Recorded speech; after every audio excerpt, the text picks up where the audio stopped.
도연아, 엄마야. 제발 대답해줘. 분식집을 운영하던 강선옥은 그날 밤 미친 사람처럼 터미널을 뛰어다녔습니다. 아침에 학교 간다며 환하게 웃던 12살 아들이 저녁이 되어도 돌아오지 않았거든요. 손에는 식은땀이 흘렀고 심장은 터질 것 같았습니다. 혹시나 해서 경찰서에 갔지만 돌아온 건 차가운 말뿐이었어요. 애가 놀다 집 나간 거 아닙니까? 요즘 애들이 다 그렇잖아요. 특히 아빠 없는 집 애들은 더 그렇고. 하지만 강선옥은 알고 있었습니다. 도연이는 그런 아이가 아니라는 걸요. 엄마와의 약속을 어긴 적이 단 한 번도 없는 착한 아들이었거든요. 그런데 왜 갑자기 사라진 걸까요? 혹시 누군가가 아이를 데려간 건 아닐까요? 이건 단순한 가출이 아니었습니다. 무서운 진실이 숨어 있었거든요. 과연 강선옥은 아들을 다시 만날 수 있을까요? 그리고 10년 후 그들에게 어떤 일이 벌어질까요? 이야기 시작 전에 구독과 좋아요 한 번씩 눌러주시면 더욱 감동적인 사연을 뽑아 여러분들께 소개해 드리겠습니다. 그럼 이야기 지금 시작합니다. 1998년 7월의 어느 무더운 아침이었습니다. 강선옥은 평소와 다름없이 새벽 5시에 일어나 분식집 준비를 했습니다. 김밥을 싸고 떡볶이 국물을 끓이며 하루를 시작했습니다. 도연아, 일어나. 학교 늦겠어. 12살 아들 도연이 잠결에 비비적거리며 일어났습니다. 선옥은 아들의 머리를 쓰다듬으며 따뜻한 우유 한 잔을 내밀었습니다. 엄마, 오늘 친구들이랑 도서관 간다고 했지? 그래, 그런데 너무 늦지는 말고 와라. 엄마가 걱정된다. 도연은 환하게 웃으며 가방을 메고 집을 나섰습니다. 선옥은 문 앞까지 따라 나가 아들의 뒷모습을 바라봤습니다. 그때까지만 해도 이것이 마지막 모습일 줄은 꿈에도 몰랐습니다. 오전 내내 손님들로 바빴던 분식집이 점심시간이 지나며 한산해졌습니다. 선옥은 시계를 보며 도연이 언제쯤 올까 생각했습니다. 평소라면 4시쯤 돌아와 간식을 달라고 조르곤 했는데 오늘은 친구들과 있으니 조금 늦을 수도 있겠다 싶었습니다. 저녁 6시가 되었습니다. 선옥의 마음이 조금씩 불안해지기 시작했습니다. 8시, 9시가 지나도 도연은 나타나지 않았습니다. 선옥은 더 이상 참을 수 없어 분식집 문을 닫고 밖으로 뛰어나갔습니다. 혹시 우리 도연이 보셨나요? 키가 이만큼 되고 터미널 주변 상점들을 하나씩 돌며 물어봤습니다. 하지만 아무도 도연을 본 사람이 없었습니다. 선옥의 심장은 점점 빨리 뛰기 시작했습니다. 밤 11시가 되어서야 선옥은 경찰서 문을 두드렸습니다. 손은 덜덜 떨리고 목소리는 잠겨 있었습니다. 저희 아들이 사라졌어요. 아침에 학교 간다고 나간 후로 연락이 없습니다. 경찰관은 귀찮다는 표정을 지으며 말했습니다. 요즘 애들이 다 그렇습니다. 친구 집에서 놀다가 올 거예요. 하루 이틀 더 기다려 보세요. 선옥의 마음속에 서늘한 바람이 불었습니다. 도연이는 그런 아이가 아니었습니다. 엄마와의 약속을 지키지 않은 적이 한 번도 없는 아들이었습니다. 집으로 돌아온 선옥은 잠 한숨 잘 수 없었습니다. 도연이의 빈 방을 들여다보며 눈물을 흘렸습니다. 책상 위에 놓인 연필, 침대 위에 공, 인형, 벽에 붙인 축구선수 포스터까지 모든 것이 아들을 그리워하게 만들었습니다. 새벽이 되자 선옥은 다시 터미널로 향했습니다. 이른 시간임에도 사람들이 분주히 오가고 있었습니다. 선옥은 지나가는 사람마다 붙잡고 물었습니다.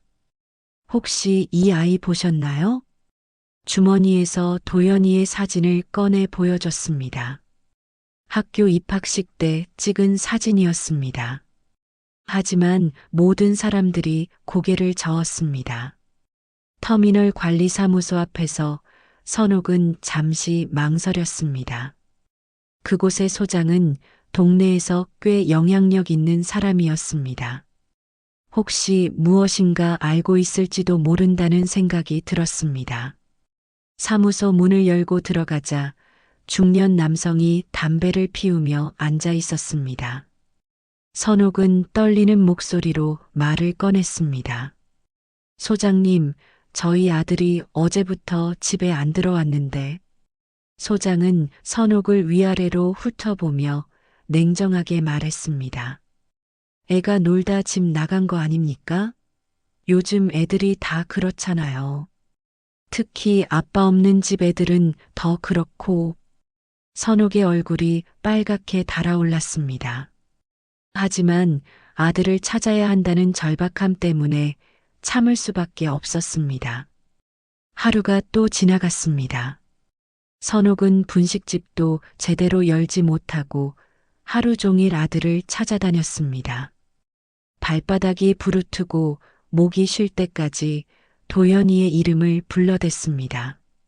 하지만 아들의 흔적은 어디에도 없었습니다. 아들이 사라진 지 사흘이 지났습니다. 강선옥은 하루 종일 터미널 주변을 헤매다 지쳐서 돌아왔습니다. 분식집 문을 열자 냉기가 얼굴을 때렸습니다. 장사는 제대로 할 수 없었고 음식들은 모두 상해 있었습니다. 선호가 괜찮니? 옆집에서 일하는 김 사장이 걱정스런 얼굴로 다가왔습니다. 하지만 그의 눈빛 어딘가에는 동정보다는 호기심이 더 많이 담겨 있었습니다. 아직도 못 찾았어? 경찰은 뭐라고 하던? 선옥은 고개를 저었습니다. 경찰서에 다시 갔지만 여전히 시큰둥한 반응뿐이었습니다. 담당 경찰관은 서류만 뒤적이며 말했습니다. 부인, 이런 경우가 한두 번이 아닙니다. 대부분 며칠 후에 스스로 돌아와요. 하지만 선옥은 알고 있었습니다. 도연이는 절대 그런 아이가 아니라는 걸요. 다음 날 아침 선옥이 터미널 관리사무소를 다시 찾아갔을 때였습니다. 소장은 더욱 차가운 표정으로 선옥을 맞았습니다. 또 왔네요.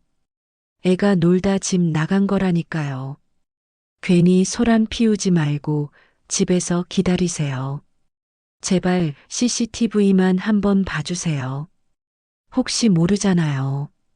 그런 건 경찰이 할 일이지 제가 뭘 어떻게 합니까? 소장의 말투에는 짜증이 섞여 있었습니다. 마치 선옥이 무리한 요구를 하는 것처럼 취급했습니다. 오후가 되자 동네 사람들의 수군거림이 시작되었습니다. 선옥이 지나가면 소리를 죽여 이야기했지만 내용은 다 들렸습니다. 아빠 없는 집 아이들은 원래 문제가 많아. 엄마가 장사하느라 바빠서 제대로 안 키웠으니까 그렇지. 요즘 애들이 워낙 버릇 없어서 말이야. 선옥의 가슴이 찢어질 것 같았습니다. 아들이 사라진 것도 모자라 모든 책임이 자신에게 돌아오고 있었습니다. 혼자 아이를 키우며 밤낮으로 일해온 지난 몇 년이 한순간에 부정당하는 기분이었습니다. 그날 저녁 늦게 집으로 돌아가는 길이었습니다.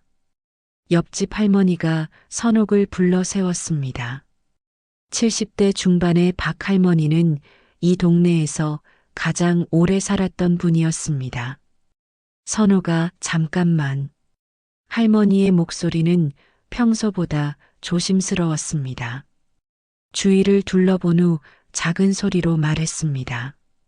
내가 보기엔 저 터미널 관리자가 수상해. 선옥의 심장이 뛰기 시작했습니다. 무슨 말씀이세요? 자꾸 아이들한테 관심을 보이더라고. 특히 혼자 다니는 애들한테 말을 걸고 그래. 며칠 전에도 도연이랑 이야기하는 걸 봤거든. 선옥의 손이 떨리기 시작했습니다. 할머니는 계속 말했습니다. 그리고 말이야, 요즘 들어 이상한 사람들이 터미널 주변에서 어슬렁거려. 정장 입은 남자들인데 뭔가 수상해. 할머니, 정말 확실한 거예요? 내가 거짓말할 이유가 있나? 그런데 선호가 조심해야 해. 괜히 건드렸다가 너까지 위험해질 수 있어. 할머니의 말을 듣고 집에 돌아온 선옥은 잠을 이룰 수 없었습니다. 혹시 정말 누군가가 도연이를 데려간 건 아닐까요? 그렇다면 지금 아들은 어디서 무엇을 하고 있을까요? 새벽 3시, 선옥은 침대에서 일어나 도연이 방으로 갔습니다. 아들의 책상 서랍을 열어보니 용돈기 입장이 나왔습니다. 마지막 기록은 사라지기 이틀 전이었습니다. 터미널에서 아저씨가 심부름비 좀 2,000원이라고 적혀 있었습니다. 선옥의 온몸에 소름이 돋았습니다. 도연이는 평소 낯선 사람과 이야기하는 걸 무서워했는데 누가 심부름을 시켰다는 걸까요? 그리고 그 아저씨는 누구일까요? 이제 선옥은 확신했습니다. 이건 단순한 가출이 아니었습니다. 누군가가 계획적으로 아들을 노렸다는 것을요. 하지만 경찰도 주변 사람들도 믿어주지 않았습니다. 오직 혼자서 진실을 찾아야 했습니다. 도연이가 사라진 지 2달이 지났습니다. 강선옥은 매일 아침 터미널로 향했고 저녁 늦게야 집으로 돌아왔습니다. 분식집 장사는 거의 포기한 상태였습니다. 손님들도 하나둘 떠나갔고 수입은 점점 줄어들었습니다. 남편 강민수는 처음엔 아내를 위로하려 했습니다. 하지만 시간이 갈수록 지쳐갔습니다. 선호가 이제 그만해. 아이가 돌아올 거면 벌써 왔을 거야. 당신이 뭘 알아? 내가 낳은 아이인데. 나도 도연이 아빠야. 나도 힘들다고. 부부 사이는 점점 벌어졌습니다. 민수는 현실을 받아들이려 했지만 선옥은 포기할 수 없었습니다. 매일 밤 부부는 말다툼을 벌였습니다. 경찰도 포기했는데 당신 혼자 뭘 어떻게 하겠다는 거야? 그럼 그냥 포기하자는 거야? 우리 아들을 포기하자고? 포기가 아니라 현실을 받아들이자는 거야. 선옥의 눈에서 눈물이 쏟아졌습니다. 세상에서 가장 믿었던 남편마저 등을 돌리는 것 같았습니다. 어느 날 밤 민수가 가방을 들고 나왔습니다. 미안해, 선호가. 나는 더 이상 못 견디겠어. 어디 가는 거야? 형님 집에 가서 지낼게. 당신이 정신을 차릴 때까지. 민수는 그렇게 집을 나갔습니다. 선옥은 혼자 남았습니다. 텅 빈 집에서 도연이의 이름을 부르며 울었습니다. 하지만 선옥은 포기하지 않았습니다. 분식집을 팔아서 여행비를 마련했습니다. 전국의 터미널을 돌아다니며 아들을 찾기 시작했습니다. 부산 서면터미널에서 도연이와 비슷한 아이를 봤다는 제보가 있었습니다. 선옥은 밤차를 타고 달려갔습니다. 하지만 그 아이는 도연이가 아니었습니다.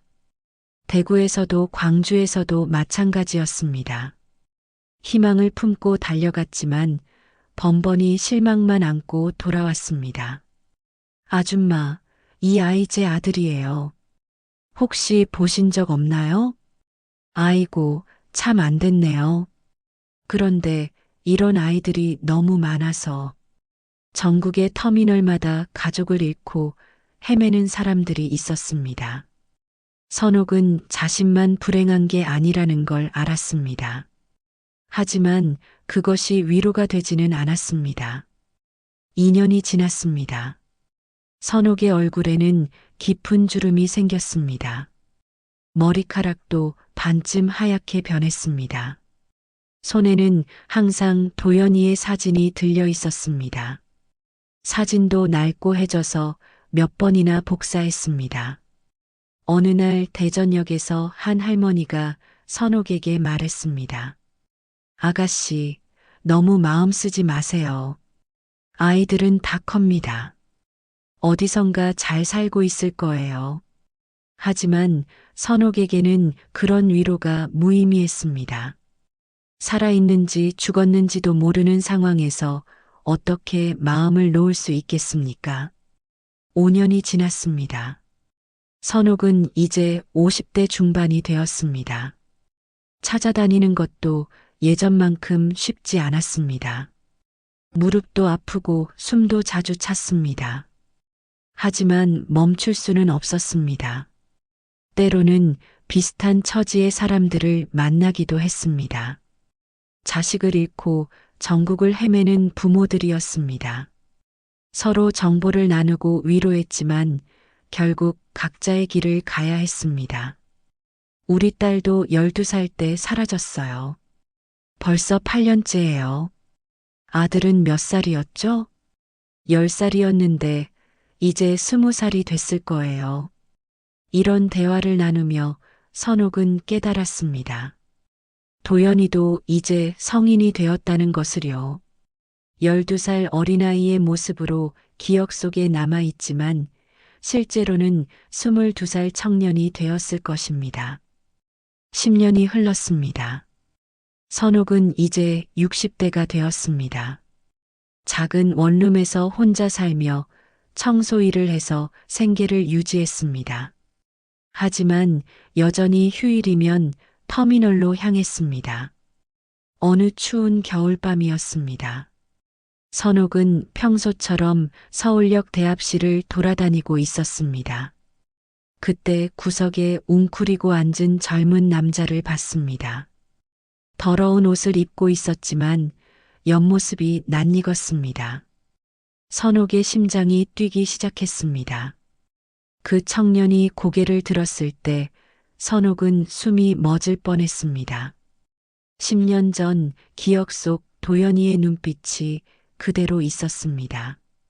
2008년 12월 서울역 대합실은 차가운 바람과 함께 사람들로 붐볐습니다.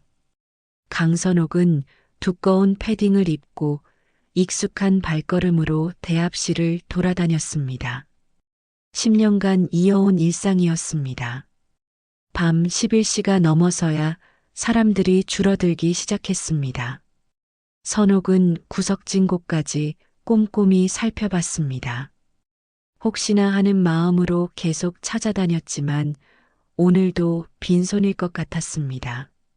그때였습니다. 대합실 맨 구석, 기둥 뒤편에 웅크리고 앉은 청년이 보였습니다. 20대 초반으로 보이는 그는 더러운 옷을 입고 있었고 머리카락도 며칠째 감지 않은 듯 지저분했습니다. 선옥은 처음엔 그냥 지나치려 했습니다. 이런 청년들을 너무 많이 봐왔거든요. 하지만 뭔가 마음에 걸렸습니다. 그 청년의 옆모습이 어딘지 낯익었습니다. 선옥은 천천히 다가갔습니다. 청년은 고개를 숙인 채 무언가를 중얼거리고 있었습니다. 엄마, 미안해. 엄마. 선옥의 발걸음이 멈췄습니다. 그 목소리가 너무나 익숙했습니다. 10년 전 도연이가 아팠을 때 내던 목소리와 똑같았습니다. 청년이 천천히 고개를 들었습니다. 그 순간 선옥의 세상이 멈췄습니다. 야윈 얼굴, 깊게 팬 눈 하지만 그 눈빛만큼은 분명했습니다. 12살 때 집을 나섰던 도연이의 그 눈빛이었습니다. 도연아. 선옥은 미친 사람처럼 소리쳤습니다. 청년이 깜짝 놀라며 일어섰습니다. 그 키도 체격도 어른이 되었지만 엄마는 알 수 있었습니다. 10년을 기다린 아들이었습니다. 도연아, 엄마야. 엄마가 왔어. 선옥은 눈물을 흘리며 청년에게 달려갔습니다. 하지만 청년은 공포에 질린 표정으로 뒤로 물러섰습니다. 아, 아니에요. 저는 도연이 아니에요. 청년의 목소리는 떨리고 있었습니다. 마치 무서운 사람을 만난 것처럼 몸을 움츠렸습니다. 도연아, 엄마야. 왜 못 알아보니? 엄마잖아. 선옥은 계속 다가가려 했지만 청년은 계속 뒤로 빠졌습니다. 주변 사람들이 하나둘 쳐다보기 시작했습니다. 제발 가지 마세요. 저는 정말 도연이 아니에요. 아니야, 너는 내 아들이야. 엄마가 알아봐. 내 눈, 내 목소리, 모든 게 똑같아. 청년의 얼굴에서 눈물이 흘러내렸습니다. 하지만 그는 여전히 고개를 저었습니다. 저를 찾지 마세요. 제발이요. 그 말을 남기고 청년은 뛰기 시작했습니다. 선옥도 뒤쫓았습니다. 도연아, 기다려. 엄마야. 60대의 몸으로 20대 청년을 따라잡기는 쉽지 않았습니다. 숨이 가빠오고 다리가 후들거렸지만 포기할 수 없었습니다. 청년은 계단을 뛰어내려갔습니다. 선옥도 필사적으로 따라갔습니다. 사람들이 놀란 눈으로 쳐다봤지만 상관없었습니다. 제발 멈춰줘, 도연아. 하지만 청년은 더 빨리 뛰었습니다. 역 밖으로 나가더니 어둠 속으로 사라져버렸습니다. 선옥은 그 자리에 주저앉았습니다. 10년 만에 만난 아들이 자신을 피해 달아났습니다. 왜 그럴까요? 왜 엄마를 못 알아보는 걸까요? 아줌마, 괜찮으세요? 지나가던 시민이 걱정스럽게 물었습니다. 선옥은 고개를 들어 대답했습니다. 제 아들이에요. 10년 만에 만났는데 저를 피해 도망갔어요. 아들이요? 방금 그 청년이요? 네, 분명해요. 엄마가 어떻게 못 알아보겠어요. 시민은 고개를 갸우뚱했습니다. 하지만 더 이상 묻지 않고 그냥 지나갔습니다. 선옥은 한참을 그 자리에 앉아 있었습니다. 아들을 만났다는 기쁨과 도망갔다는 충격이 동시에 밀려왔습니다. 집으로 돌아간 선옥은 잠을 잘 수 없었습니다. 도연이의 모습이 계속 떠올랐습니다. 그런데 왜 그렇게 야윈 모습이었을까요? 왜 그렇게 더러운 옷을 입고 있었을까요? 그리고 가장 이상한 건 도연이가 엄마를 못 알아본다는 것이었습니다. 아무리 10년이 지났어도 엄마를 그렇게 무서워할 이유가 없었습니다. 다음 날 아침 선옥은 다시 서울역으로 향했습니다. 혹시 도연이가 다시 나타날지도 모른다는 생각에서였습니다. 하지만 하루 종일 기다려도 도연이는 나타나지 않았습니다.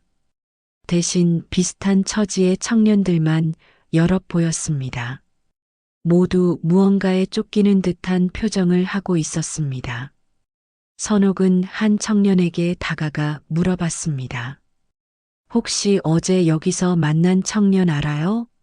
키가 크고 머리가 좀 긴. 청년은 겁먹은 표정으로 고개를 저었습니다. 모르겠어요. 저는 아무것도 몰라요. 그 반응이 이상했습니다. 뭔가 숨기는 것 같았습니다. 선옥은 다른 청년들에게도 물어봤지만 모두 비슷한 반응이었습니다. 뭔가 수상했습니다. 이 청년들은 모두 무언가를 두려워하고 있었습니다. 그리고 도연이도 그중 하나인 것 같았습니다.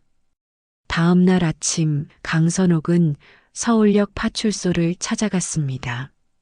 10년 전과 달리 이번에는 확실한 목격담이 있었습니다. 아들을 봤다는 것을요. 저희 아들을 어제 역에서 만났는데 도망갔어요. 10년 만에 찾은 건데 제발 도와주세요.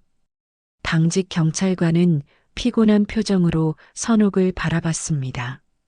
아주머니, 그런 일이 많아요. 비슷하게 생긴 사람을 착각하시는 거 아닌가요?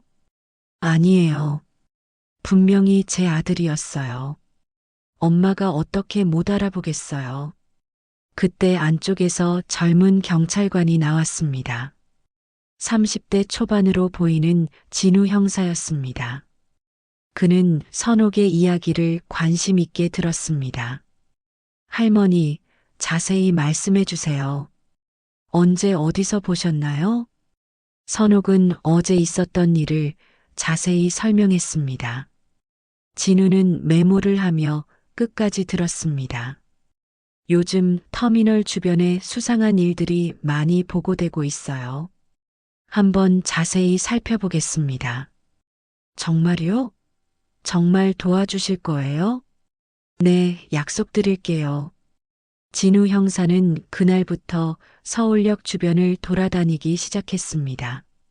선옥도 함께 다니며 도연이를 찾았습니다. 사흘째 되는 날이었습니다. 진우는 편의점 앞에서 수상한 장면을 목격했습니다.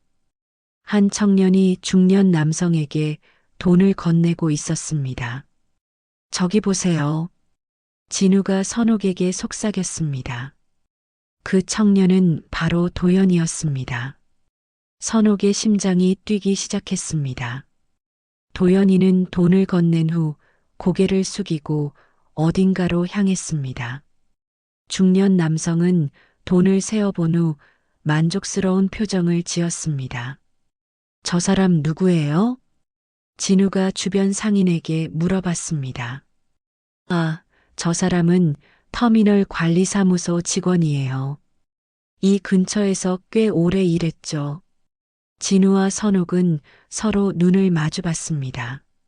10년 전 선옥이 의심했던 바로 그 사람이었습니다. 다음 날 진우는 잠복 수사를 시작했습니다. 선옥도 멀리서 지켜봤습니다. 오후 3시쯤 도연이가 나타났습니다. 터미널 관리사무소 직원은 도연이를 불러 세웠습니다. 오늘 얼마나 벌었어? 도연이는 주머니에서 돈을 꺼냈습니다. 10,000원짜리 몇 장이었습니다. 이게 다야? 어제보다 적네. 죄송해요. 사람들이 별로 안 주더라고요. 변명하지 마. 내일은 더 많이 가져와. 남자는 돈의 절반을 가져갔습니다. 도연이는 고개를 숙인 채 남은 돈을 받았습니다. 진우는 이 모든 장면을 녹화했습니다. 확실한 증거였습니다. 할머니, 저것 보세요. 저 사람이 아드님을 착취하고 있어요. 선옥의 눈에서 눈물이 흘렀습니다. 10년 동안 아들이 그런 생활을 해왔다는 것이 믿어지지 않았습니다. 진우는 더 깊이 수사했습니다. 터미널 주변의 다른 청년들도 비슷한 상황이었습니다. 모두 구걸이나 심부름으로 돈을 벌어 관리사무소 직원들에게 상납하고 있었습니다. 이건 조직적인 착취네요. 단순한 개인 범죄가 아니에요. 진우는 본서에 보고했습니다. 곧 전담팀이 구성되었고 본격적인 수사가 시작되었습니다. 며칠 후 진우는 충격적인 사실을 발견했습니다. 터미널 관리사무소장이 이 모든 일의 배우였던 것입니다. 10년 전부터 가출 청소년이나 노숙인들을 이용해 돈을 벌어왔습니다. 할머니, 소장이 주범이에요. 10년 전에 아드님을 처음 꼬드긴 사람도 아마 그일 거예요. 선옥은 분노로 몸이 떨렸습니다. 10년 전 자신을 차갑게 대했던 그 사람이 아들을 납치한 범인이었던 것입니다. 그럼 도연이는 10년 동안 그 사람들한테 네, 아마 그럴 거예요. 하지만 이제 구출할 수 있어요. 진우는 체포 계획을 세웠습니다. 하지만 문제가 있었습니다. 도연이를 비롯한 피해자들이 경찰을 무서워한다는 것이었습니다. 저들은 오랫동안 세뇌당했어요. 경찰이나 외부인을 믿지 않을 거예요. 그럼 어떻게 해야 하나요? 할머니가 직접 나서야 할 것 같아요. 아드님이 할머니를 봤을 때 반응이 달랐거든요. 선옥은 두려웠지만 동의했습니다. 아들을 구하기 위해서라면 무엇이든 할 각오였습니다.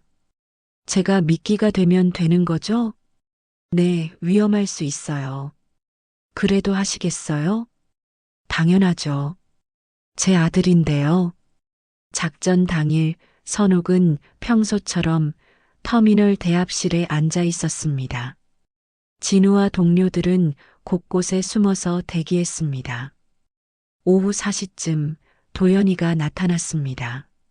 선옥은 천천히 일어나 아들에게 다가갔습니다. 도연아? 도연이는 깜짝 놀라며 도망가려 했습니다. 하지만 이번에는 선옥이 놓치지 않았습니다. 엄마야, 도연아. 엄마가 널 구하러 왔어. 그 순간 관리사무소 직원들이 나타났습니다. 소장까지 함께였습니다. 또 왔네, 이 할머니가. 소장이 선옥을 노려봤습니다. 바로 그때 진우와 경찰들이 일제히 나타났습니다. 경찰이다. 모두 체포한다. 경찰들이 일제히 나타나자 터미널 관리사무소 직원들은 당황했습니다. 소장은 도망가려 했지만 이미 늦었습니다. 김철수 아동 착취 혐의로 체포한다.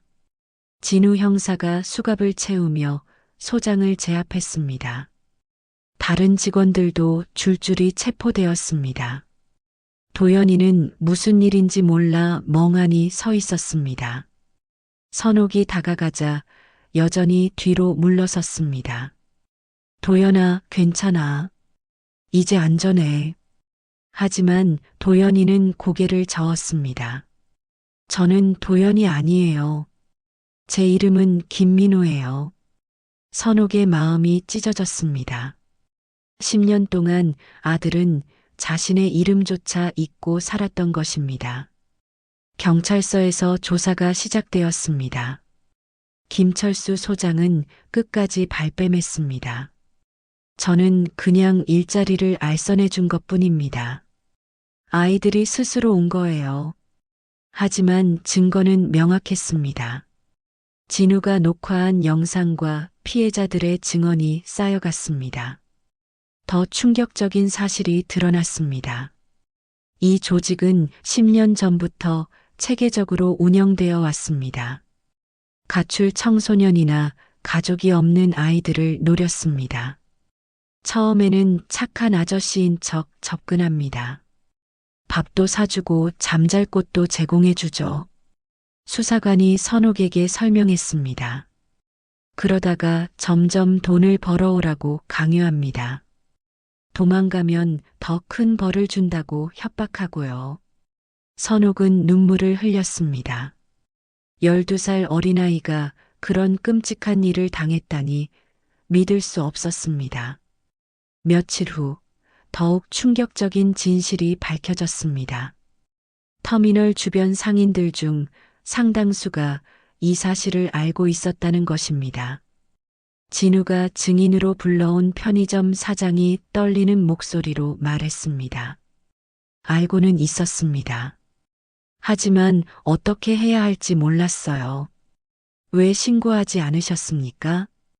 김 소장이 이 동네에서 영향력이 큰 사람이었거든요. 괜히 건드렸다가 장사에 피해를 볼까 봐서. 선옥은 분노가 치밀어 올랐습니다. 자신이 10년 동안 애타게 아들을 찾아다닐 때 이 사람들은 모두 알고 있었던 것입니다. 다른 상인들도 비슷한 증언을 했습니다. 가끔 저 아이들이 맞는 소리도 들렸어요. 하지만 뭐라고 하기가. 한두 번 경찰에 신고할까 생각했는데 확실한 증거가 없어서 모두 변명뿐이었습니다. 선옥은 이 모든 사람들이 공범이라고 생각했습니다. 가장 충격적인 것은 10년 전 박 할머니의 증언이었습니다. 진우가 찾아가서 조사했을 때 할머니는 털어놓았습니다. 그때 소장이 저를 따로 불러서 말했어요. 괜히 소문 내지 말라고. 아이는 안전한 곳에 있다고 거짓말을 했죠. 그럼 할머니도 아셨다는 말씀이세요? 의심은 했지만 확신할 수는 없었어요. 그리고 소장이 무서웠거든요. 선옥은 세상이 무너지는 기분이었습니다. 믿었던 이웃들이 모두 거짓말을 했던 것입니다. 할머니, 왜 그러셨어요? 왜 진실을 말씀해 주지 않으셨어요? 박 할머니는 고개를 숙였습니다. 미안해, 선옥아. 나도 무서웠어. 그리고 확실하지 않았으니까. 선옥은 더 이상 들을 수 없었습니다. 10년 동안 전국을 헤매며 아들을 찾아다녔는데 정작 진실은 바로 코앞에 있었던 것입니다. 수사가 진행되면서 김철수의 죄상이 더욱 명확해졌습니다. 그는 15년 전부터 이런 일을 저질러 왔습니다. 도연이 외에도 수십 명의 아이들이 피해를 당했습니다. 이 사람은 상습범입니다. 가족이 없거나 가난한 아이들만 골라서 범행을 저질렀어요. 진우가 선옥에게 설명했습니다. 처음에는 부모에게 연락하겠다고 협박했을 거예요. 그러다가 시간이 지나면서 아이들이 체념하게 만들었죠. 선옥은 김철수와 대면했습니다. 그는 여전히 뻔뻔한 표정이었습니다. 당신이 제 아들을 10년 동안 그렇게 만든 거군요. 아이가 스스로 온 거라니까요. 제가 뭘 잘못했습니까? 12살 아이가 스스로 왔다고요? 당신이 꼬드긴 거 아닙니까? 김철수는 대답하지 않았습니다. 하지만 그의 표정에서 죄책감은 찾을 수 없었습니다. 선옥은 주변 상인들에게도 따져 물었습니다. 왜 아무도 저에게 말해주지 않았어요? 제가 얼마나 고생했는지 아세요? 상인들은 모두 고개를 숙였습니다. 누구도 선뜻 대답하지 못했습니다. 저는 여러분을 믿었어요. 이웃이라고 생각했고요. 그런데 모두 저를 속였군요.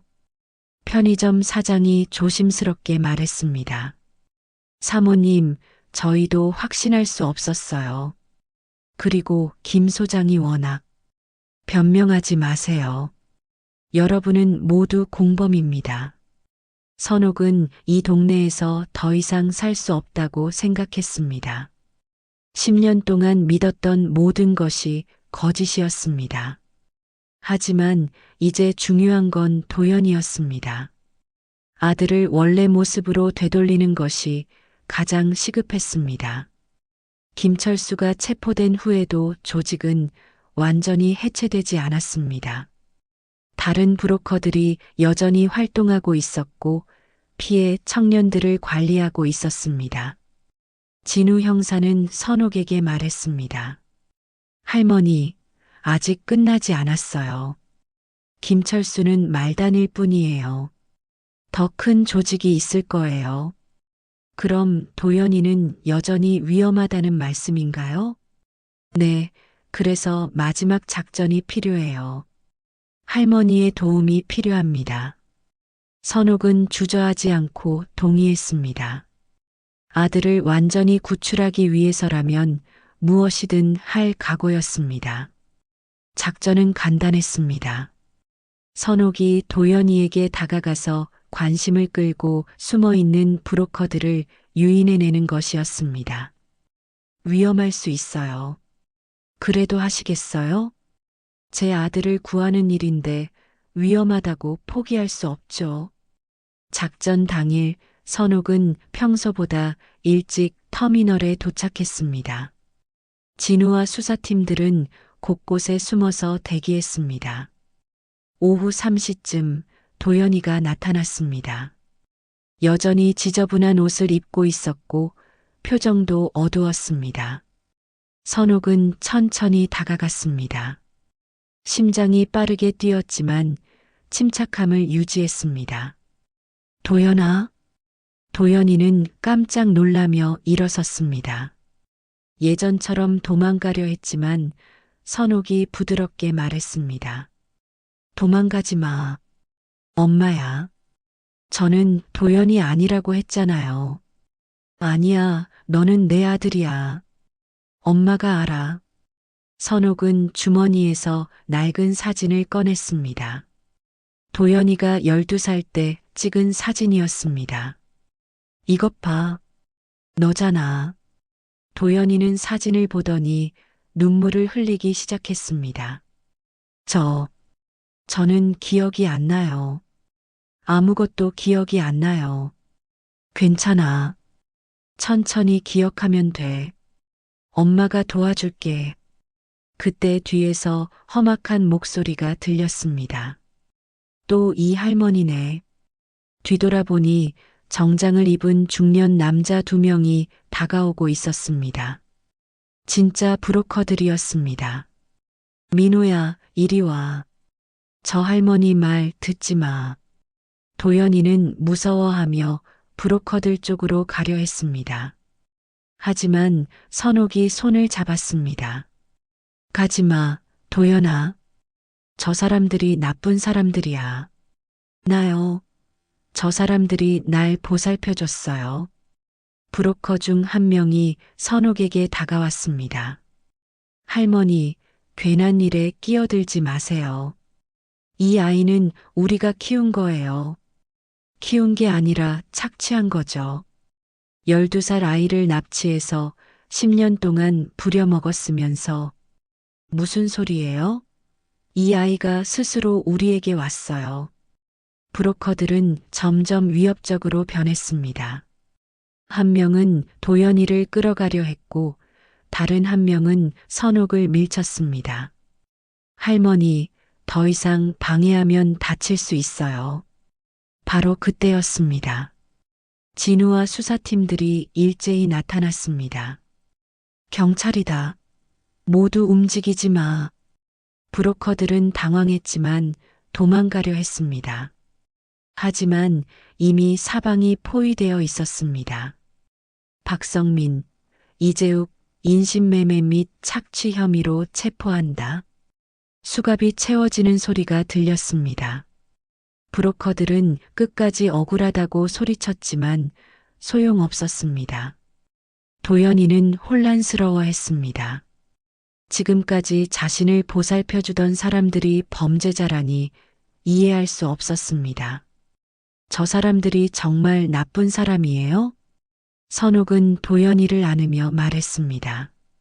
그래, 아주 나쁜 사람들이야. 우리 도연이를 이용해서 돈을 벌었어.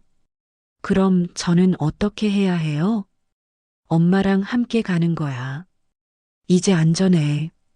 하지만 도연이는 여전히 혼란스러워했습니다. 저는 정말 도연이에요? 정말 당신 아들이에요? 그럼 물론이지.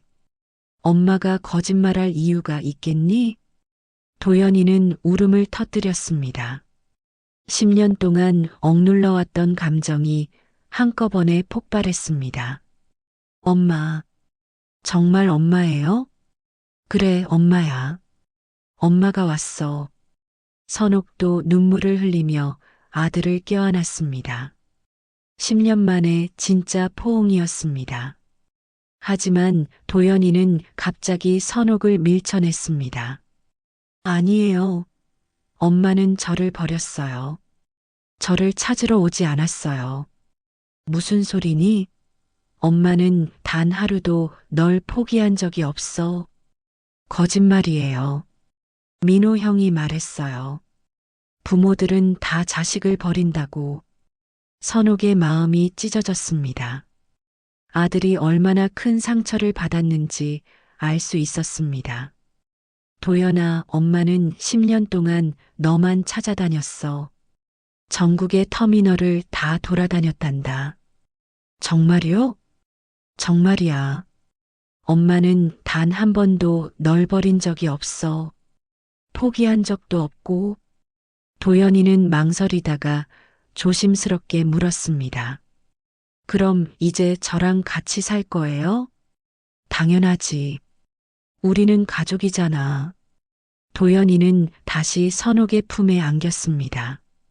이번에는 밀쳐내지 않았습니다. 엄마, 미안해요. 저를 찾아줘서 고마워요. 선옥은 아들의 머리를 쓰다듬으며 말했습니다. 미안할 것 없어. 이제 다시 시작하자. 진우 형사가 다가와서 말했습니다. 이제 정말 끝났습니다. 조직은 완전히 해체됐어요. 선옥은 고개를 끄덕였습니다. 긴 악몽이 드디어 끝났습니다. 6개월 후 법정에서 최종 판결이 내려졌습니다. 김철수 소장은 징역 15년, 브로커들은 각각 10년과 8년을 선고받았습니다. 조직은 완전히 해체되었고 피해자들은 모두 가족의 품으로 돌아갔습니다. 강선옥은 도연이와 함께 새로운 곳에서 생활을 시작했습니다. 서울 외곽의 작은 동네였지만 평화로웠습니다. 엄마, 여기가 우리 새 집이에요? 도연이는 아직도 가끔 어색해했지만 많이 좋아졌습니다. 정신과 상담도 꾸준히 받고 있었습니다. 그래, 우리 집이야. 마음에 들어? 네, 좋아요. 선옥은 다시 작은 분식집을 열었습니다. 예전보다 규모는 작았지만 마음만은 가벼웠습니다. 도연이도 가끔 도와주었습니다. 엄마, 김밥 몇 개 더 만들까요? 그래, 고마워. 도연이는 검정고시를 준비하고 있었습니다. 10년의 공백을 메우는 것은 쉽지 않았지만 포기하지 않았습니다. 수학이 너무 어려워요. 괜찮아. 천천히 하자. 엄마가 도와줄게. 선옥은 밤늦게까지 아들의 공부를 도왔습니다. 놓친 시간을 되찾는 일이었습니다. 진우 형사가 가끔 안부를 물어왔습니다. 도연이 어때요? 적응 잘하고 있나요? 많이 좋아졌어요. 웃는 모습도 많이 보여주고요. 다행이네요. 혹시 또 무슨 일 있으면 언제든 연락하세요. 진우는 이 사건을 계기로 청소년 범죄 전담팀으로 이동했습니다. 더 많은 아이들을 도우고 싶어 했습니다. 어느 날 저녁 도연이가 선옥에게 말했습니다. 엄마, 저 대학교 가고 싶어요. 정말? 어떤 공부를 하고 싶은데? 사회복지요. 저처럼 힘든 사람들을 도와주고 싶어요. 선옥의 눈에 눈물이 맺혔습니다. 아들이 상처를 딛고 이렇게 성장하다니 기특했습니다. 좋은 생각이야. 엄마가 응원할게. 도연이는 열심히 공부했습니다. 낮에는 분식집을 도우고 밤에는 책을 읽었습니다. 때로는 힘들어했지만 포기하지 않았습니다. 1년 후 도연이는 검정고시에 합격했습니다. 엄마, 붙었어요. 정말? 우리 도연이 대단하다. 모자는 서로 껴안으며 기뻤습니다. 긴 터널의 끝에서 찾은 희망이었습니다. 대학 입학 준비를 하던 어느 날 도연이가 말했습니다. 엄마, 제가 사라졌던 그곳에 가보고 싶어요. 왜? 힘든 기억만 있을 텐데. 마지막으로 정리하고 싶어요. 그래야 완전히 새로 시작할 수 있을 것 같아요. 선옥은 고민했지만 아들의 뜻을 존중했습니다. 터미널에 도착했을 때 모든 것이 달라져 있었습니다. 관리사무소는 새로운 사람들이 운영하고 있었고 주변도 깨끗해졌습니다. 많이 바뀌었네. 도연이는 예전에 자주 앉았던 벤치에 앉았습니다. 선옥도 옆에 앉았습니다. 힘들었지? 네, 정말 힘들었어요. 매일 무서웠고 외로웠어요. 엄마도 미안해. 더 빨리 찾지 못해서. 아니에요. 엄마가 포기하지 않아서 제가 돌아올 수 있었어요. 도연이는 선옥의 손을 잡았습니다. 엄마, 이제 정말 괜찮아요. 그때의 저는 이제 없어요. 그래, 이제 우리 새로 시작하자. 네, 엄마. 몇 달 후, 도연이는 대학교에 입학했습니다. 사회복지학과였습니다. 입학식 날 선옥도 함께 갔습니다. 엄마, 제가 열심히 공부해서 많은 사람들을 도울게요. 그래, 우리 도연이라면 할 수 있어. 캠퍼스를 걸으며 도연이가 말했습니다. 엄마, 제가 이렇게 될 수 있을 거라고 생각했어요? 물론이지. 엄마는 항상 믿었어. 앞으로도 계속 함께 있을 수 있죠? 당연하지. 우리는 가족이잖아. 저녁이 되어 집으로 돌아가는 길이었습니다. 터미널 앞을 지나가는데 도연이가 걸음을 멈췄습니다. 엄마, 저 이제 정말 행복해요. 선옥의 눈에서 눈물이 흘렀습니다. 이번에는 기쁨의 눈물이었습니다. 나도 행복해, 도연아. 모자는 손을 잡고 터미널을 지나갔습니다.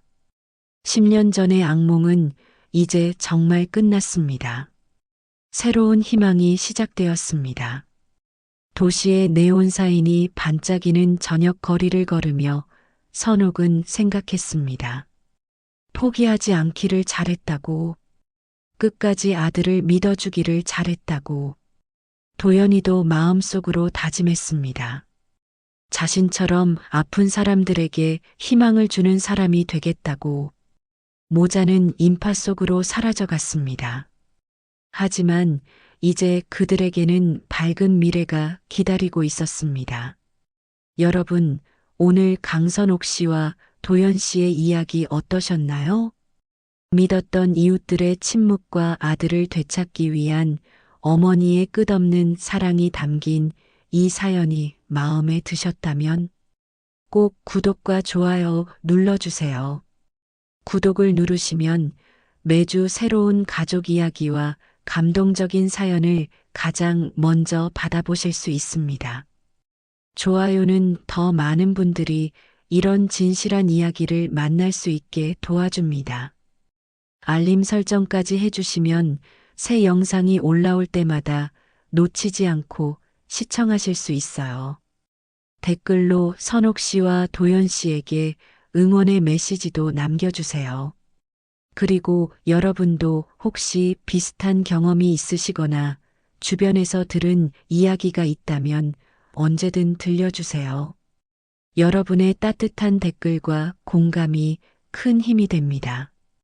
다음 주에는 또 다른 놀라운 반전과 감동이 있는 이야기로 찾아뵙겠습니다. 오늘도 시청해 주셔서 감사합니다.